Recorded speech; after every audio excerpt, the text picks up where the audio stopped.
मटूरी के झलंग बलंग हे रेंगाई। पहिरे जीन्स के पेंट ला चमचम देख के टूरा ला रेंगे तन तन। पहिरे जीन्स के पेंट ला चमचम देख के टूरा ला रेंगे तन तन। हाय दाई हाय दामाद गिर कर लाई।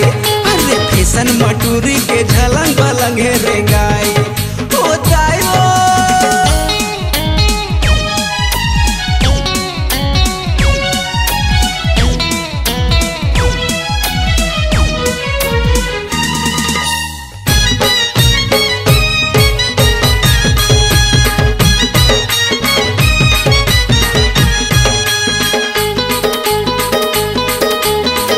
हरेली के गेड़ी जैसे दौड़ में पैरे है जूती।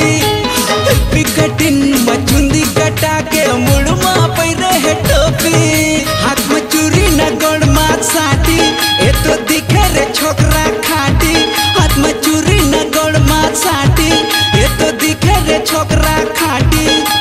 हाय दाई हाय दादा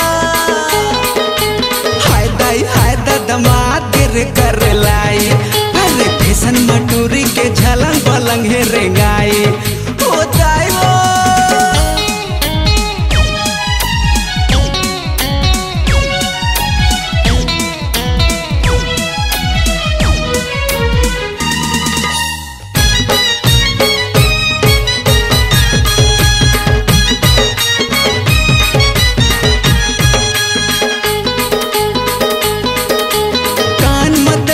नाक में फूली सान में नीचट सना के। छाई जवानी के नशा है ज्यादा धर्म करम ला भुला गे। कभी मुँह में पानी जम के नहीं है सहूर ये लातन के।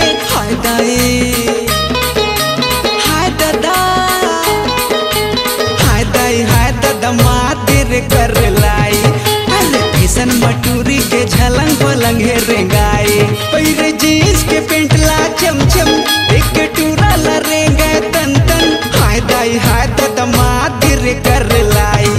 अरे फैशन मटूरी के झलंग बलंग हे रेंगाई। अरे हाय दाई हाय दामाद गिर कर लाई।